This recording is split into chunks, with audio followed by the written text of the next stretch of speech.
Do you wonder why you're not reaching your goals? Is your business not earning enough? Looking back at my business and my overall career, I honestly wish I'd learned these three things 35 years ago. It would have saved me a lot of stress, a lot of work, and a lot of money. In this video, I'm sharing the three skills that changed everything in my business and in my career. So you don't have to take 3 decades to figure them out. Most new founders think success in business is about having a great idea, a great logo, and maybe these days a lot of confidence on social media.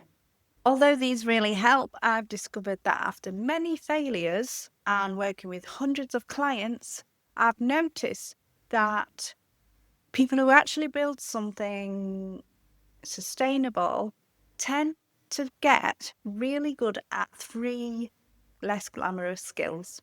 It's not about being the loudest person in the room or the one with the fanciest strategy document. It was the people who quietly built a handful of core skills that make everything else easier in business, including sales, building partnerships, staffing, all of it. I'm going to share the three that I wish I'd learned much earlier. As I go through them, just think about which one you already have some strengths in and which one might be quietly holding you back. By the end of this video, you'll know exactly what you need to build on to improve your business and overall success. Hello, I'm Philippa Bonham. I've been in business over 30 years, and for the past 15 or 16 years, I've been helping people to start up and grow small businesses, social enterprises, and charities, helping to bring in funding and income in a way that feels sustainable and ethical. I'm about helping to make an impact and changing lives. You may be a founder in the first few years of starting your business or your social enterprise or charity, and you want practical advice from someone who's made plenty of mistakes and still kept going. Hit subscribe so I can keep sharing practical advice for yourself and similar entrepreneurs. Skill number one is communication, and I don't mean a fancy presentation or perfect emails, that'll come later. I mean this very simple question. Can you answer this very simple question? Explain what you do, who you help, and why it matters, in a way that a tired person on a Friday night would totally understand. For years, I've heard a lot of clever language such as strategic development, transformational impact, holistic support. And it sounds impressive, but is it clear? Not really. What does it actually mean? What do you actually do? When people don't understand you, they won't buy from you, they won't fund you or sponsor you. They won't refer to others, and they don't feel confident working with you. So the turning point is treating communication as a skill and not a personality trait. So, for example, as a child, I was incredibly shy, rarely spoke to anyone.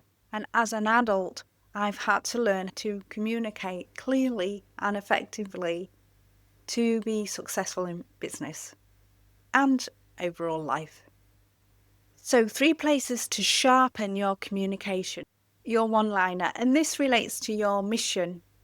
Why are you doing it? So think about, can you answer in 1 or 2 sentences who you help, what you help them with, and what difference it makes? So for example, I help new founders turn their ideas into simple and sustainable businesses with confidence, clarity, and purpose.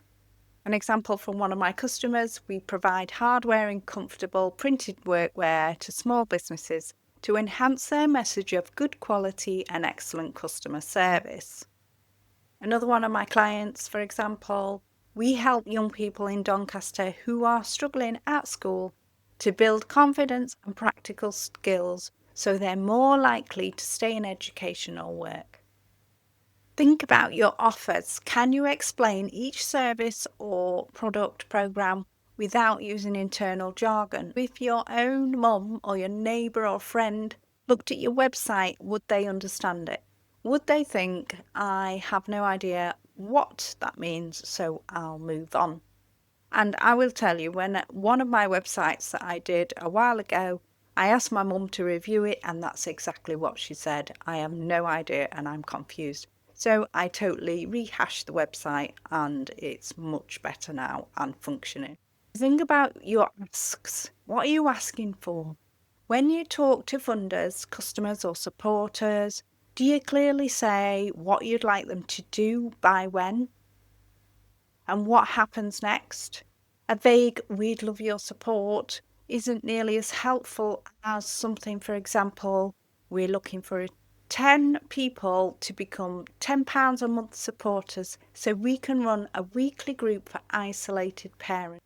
The more concrete and human that your communication becomes, the easier it is to communicate and achieve success. Whether that's fundraising or sales or business partnerships and managing and recruiting staff, it all helps.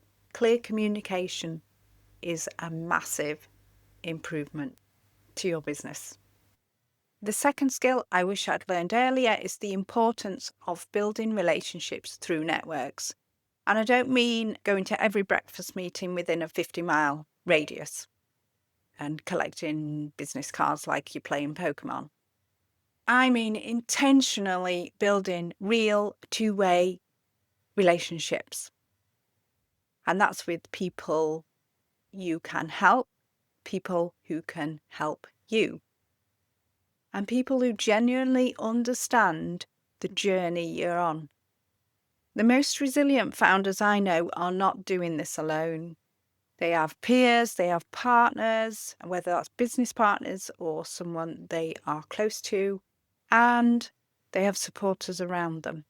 In practice, this looks like choosing a small number of rooms, online or offline, where your ideal partners, or your funders, or your clients spend time and showing up consistently.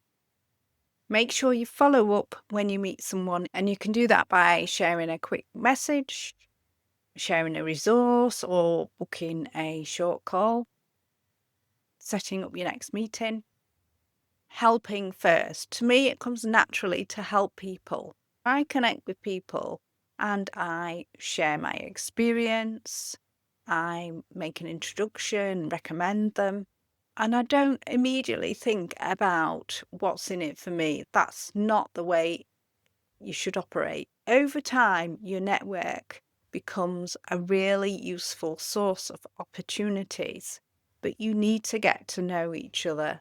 You need to get to know your network well enough. Your network is not only a source of opportunities, it's a referral engine. It's an important support network when things get tough.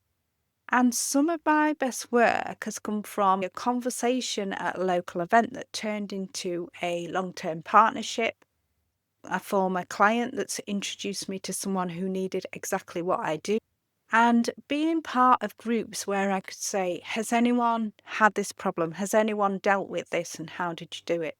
And you can learn from others' experience instead of repeating their mistakes. And I know when you're first starting out, it feels like there's just not enough time to go out and spend that time on building relationships. But if you think it through carefully, plan it out strategically so that you're in the right place at the right time, then that can be worth thousands on your income and massive on your impact. And if you're more introvert than extrovert, then that is okay. Learn how your social battery works and make the right decisions. Networking can be anything from one small group that you join regularly so you start to feel comfortable. It might be an online community that you engage with.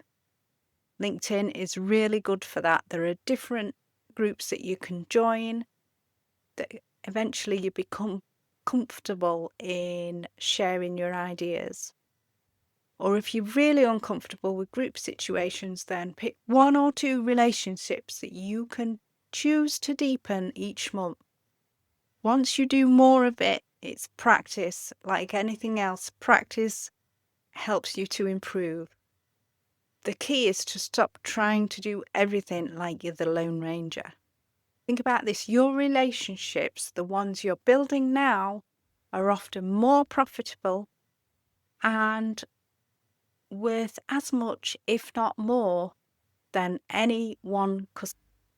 Skill number 3 is understanding your numbers. To track just a few key numbers and actually looking at them regularly. So very simply, I just start with money in, what's coming in each month, what grants, what contracts, what sales, what fees, what donations are coming into the organisation, or if you're self-employed, what are they coming into the bank? Money out is what's going out, so staff, rent, software, insurance, printing, everything. And then what's left? Are you building a little buffer, or are you nibbling away at your reserves or your savings every month? You don't need to have a complex dashboard or a complex system. A spreadsheet will do. Obviously, that depends on the size or the amount of work you're doing, and you may choose to progress onto using apps to make it easier for you. So why is this important for success? When you understand the numbers, you can price jobs up properly. You can stop charging £20 for something that takes you 6 hours to do and costs £30 in materials. You can plan with less panic, and you can see months in advance if things are going wrong, if they're going off track, instead of waiting until those bills start to bounce. You can say yes or no to work with confidence. And you can look at a new project and say to yourself, can we actually afford to do this? And will it move us on in our plans, in our goals? Will it move us forward? And if numbers really aren't your thing, that's okay. Get used to loving a good spreadsheet, or you can build on your skills by asking good questions of those who know. So, for example, bookkeeper, accountant, or whoever you choose to lead on your finance. So ask questions like, in one sentence, how would you describe our financial position? If you were me, what would you be worried about? What's the one number you'd want me to check every month? Being successful in business doesn't mean you personally crunch every number. It means you're not afraid to ask the right questions. You're not afraid to ask about the numbers. Use them to make your decisions. Let's have a recap. 3 skills that changed everything in my business and that I see in successful founders again and again are: number 1, communicating clearly. So people actually understand who you help, what you do, and why it matters. 2, intentionally building relationships. Building your networks brings you a valuable peer group. It's an opportunity for partnerships and for income generation. Number 3 is understanding your numbers. Just enough to make calm, informed decisions on your choices.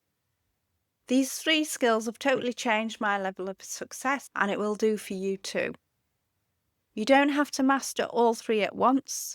In fact, I'd love you to pick one to focus on it over the next month and see what happens. Which one of these 3 are you going to work on first? Communication, partnerships, or your numbers?